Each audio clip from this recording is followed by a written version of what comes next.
JCLPEV, bonjour. Aujourd'hui, nous allons nous demander ce que ça veut dire quand parfois on a beaucoup de problèmes. Mais avant ça, par rapport à une certaine vidéo, oui, par rapport aux vidéos sur le fait que Pierre sorte de la prison, frères et sœurs, bon, je ne sais pas comment, mais oui, lorsqu'il s'agissait des gardes de Pierre, lorsque j'ai dit dans une prière qu'il arrive à ceux qui se positionnent comme nos adversaires et nos ennemis, qu'il arrive la même chose, qu'il arrive ce qui est arrivé aux gardes de Pierre, qu'il arrive à mes ennemis, mes adversaires, ce qui est arrivé aux gardes de Pierre, je parlais du moment où l'ange était dans la cellule, c'est-à-dire que je me demandais si la présence de l'ange avait plongé les gardes dans un sommeil profond. Mais après, à la fin, bon, j'ai lu il n'y a pas longtemps là, à la fin je vois que bon, une fois que l'ange et Pierre étaient partis, le chef, le maître, les chefs des gardes, lorsqu'ils ont vu que, lorsqu'il a vu que Pierre s'était enfui, il a ordonné en gros que les gardes soient tués. Et là, attention frères et sœurs, d'ailleurs je vous présente mes excuses, je vous demande pardon. Ce n'était pas de cette dernière partie-là que je parlais. Quand je parlais qu'il devait arriver à mes adversaires, ce qu'il est arrivé aux gardes de Pierre, je parlais de s'endormir, ou bien d'être distrait, ou d'être endormi, ou d'être invisible aux yeux des gardes en question. Je ne parlais pas du fait qu'ils soient tués. À ça, non. Donc maintenant, si j'ai été mal comprise, bon après, tout dépend de ce que votre Bible dit, parce que toutes les Bibles ne sont pas les mêmes. Voilà, elles ne sont pas toutes exactement les mêmes. Donc c'est ça. Si dans la vôtre, ça se termine par les gardes qui sont tués parce qu'ils n'ont pas pu retenir Pierre, eh bien ce n'était pas de ça que je parlais. Quand je disais qu'il arrive à ceux qui se positionnent comme mes adversaires ou mes ennemis, qu'il arrive ce qu'il est arrivé aux gardes de Pierre, il s'agissait par exemple de s'endormir d'un sommeil profond, ou d'être distrait, ou que moi-même je sois invisible à leurs yeux. Donc c'est ça, non, il ne s'agissait pas de souhaiter la mort de quelqu'un. Donc c'était important, il fallait que je le dise. Mais je peux aussi me défendre en disant que, bon, je n'avais pas la Bible sous la main quand je vous ai fait la vidéo, mais je peux aussi dire que, bon, du coup je l'ai fait un petit peu de mémoire, mais je peux aussi dire que, vous vous rappelez que j'avais dit que les mots me manquaient à propos de cette histoire. Je vous ai dit que cette histoire me dépassait. Et ben, pour me défendre, je peux dire que cette histoire m'avait tellement choquée, même si j'aime plutôt bien cette histoire.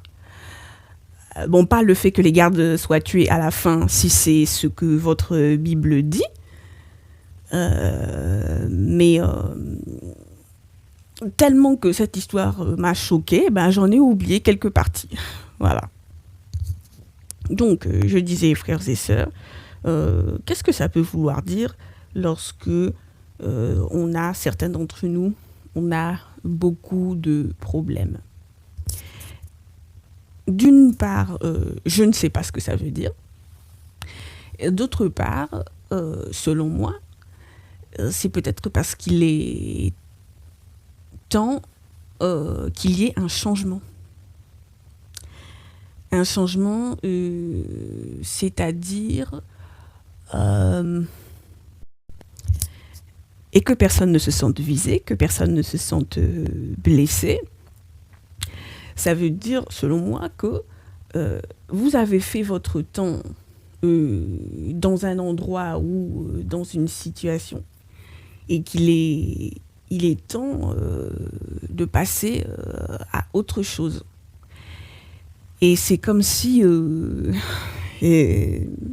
Vos problèmes étaient en train de vous mettre hors de quelque chose, en train de vous forcer à sortir de quelque chose. Parce que nous, les humains, ce qui est parfois un problème avec nous, c'est que certains d'entre nous, on n'aime pas le changement, mais on aime le statut, comme on dit, on aime le statu quo. Mais parfois, Dieu a besoin que nous allions de l'avant.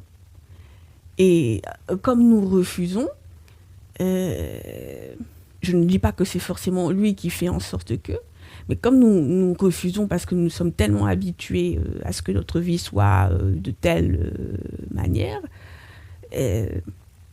il peut parfois y avoir des problèmes qui vont faire en sorte que on soit obligé de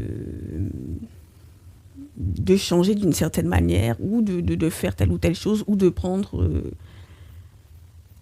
telle décision.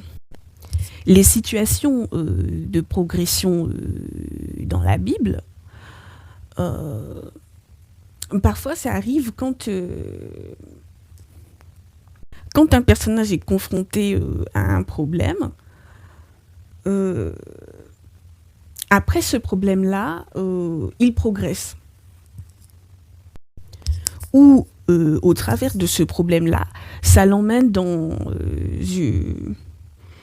un autre niveau ou une autre dimension qu'il n'aurait pas pu atteindre s'il n'avait pas eu ce problème-là.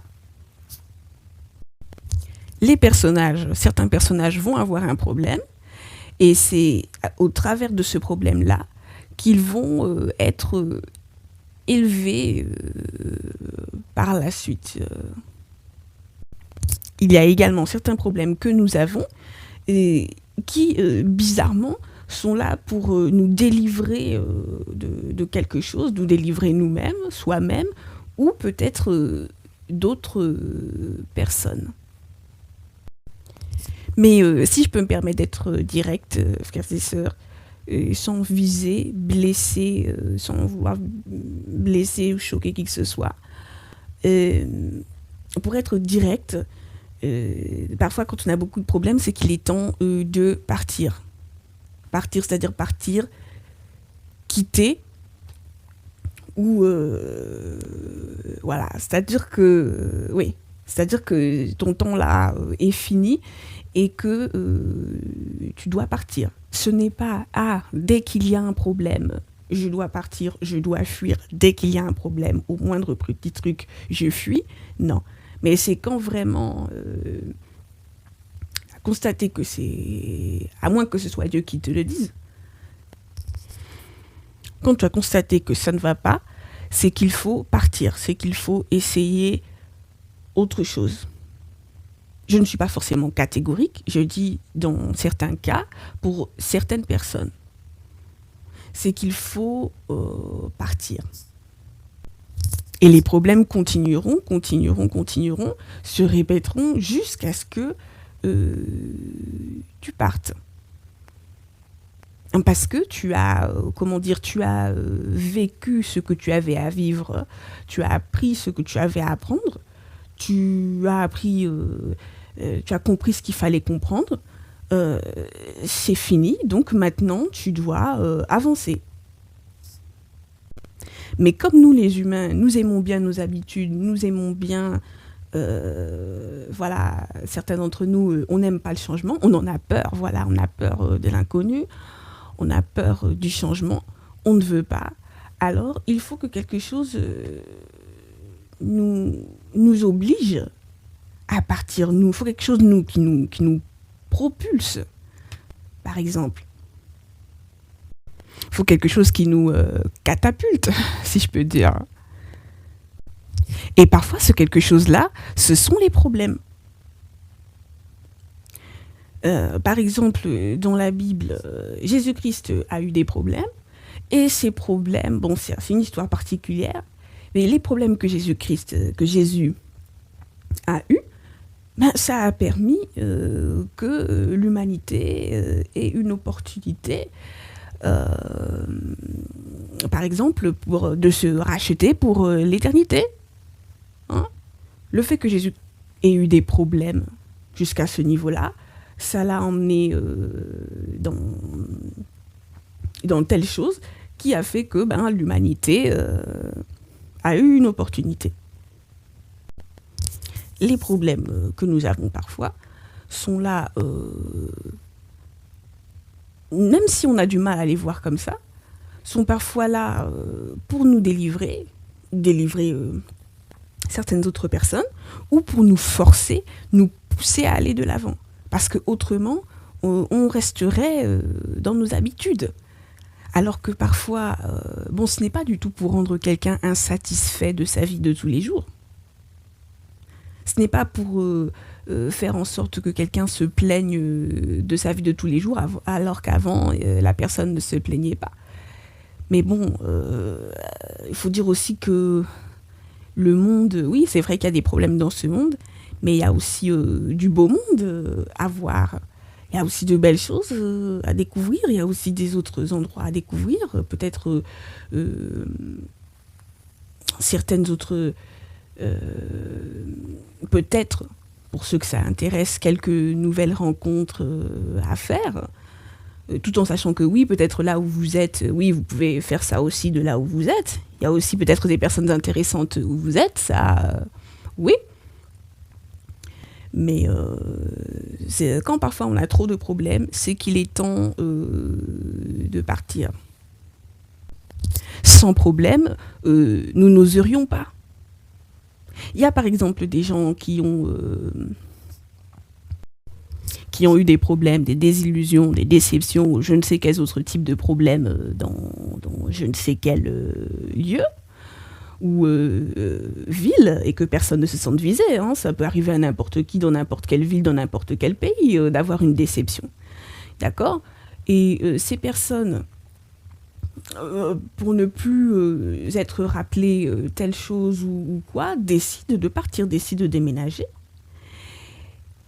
parce qu'ils ont eu tel problème. S'ils n'avaient pas eu tel problème-là, ils seraient restés là où ils étaient et ils n'auraient pas découvert d'autres choses. Certains ont été déçus d'être partis de ce changement, mais d'autres aussi ont été heureux. D'autres aussi sont allés de l'avant, d'autres aussi ont été heureux en partant à cause des problèmes qu'ils avaient eus, parce qu'il était temps de partir. Parfois, les problèmes sont là pour nous forcer à aller de l'avant, à aller découvrir d'autres choses, à aller voir un peu ce qui se passe ailleurs, à aller voir un petit peu comment serait la vie ailleurs. Et parfois, ça fait du bien. Parfois, ça fait du bien. Et parfois, c'est définitif. Donc, qu'est-ce que ça veut dire quand certains d'entre nous, on a beaucoup de problèmes ? Ça veut dire que le moment est venu de passer à l'étape supérieure, de progresser, de découvrir d'autres choses. Et parfois, peut-être que par votre départ, peut-être que ça motivera aussi certaines autres personnes qui n'osent pas à partir. C'est comme si les problèmes vous chassaient, n'est-ce pas ? Les problèmes, parfois, bizarrement, ils sont là pour nous pousser, pour nous forcer, nous obliger, hein, pour nous pousser à aller de l'avant. Sinon, certains d'entre nous, on resterait là. Ce n'est pas que c'est un problème, mais sinon, c'est ça, on resterait là, alors que Dieu a besoin, peut-être parfois, qu'on sorte de notre zone de confort, comme on dit, qu'on sorte un petit peu de tout ça, pour soit pour accomplir une mission, comme certaines personnes aiment bien le dire, une mission qui nous demande, ou soit tout simplement parce que nous serons peut-être heureux ailleurs. Donc, pour certaines personnes, dans certaines situations, avoir des problèmes peut signifier qu'il est temps de partir.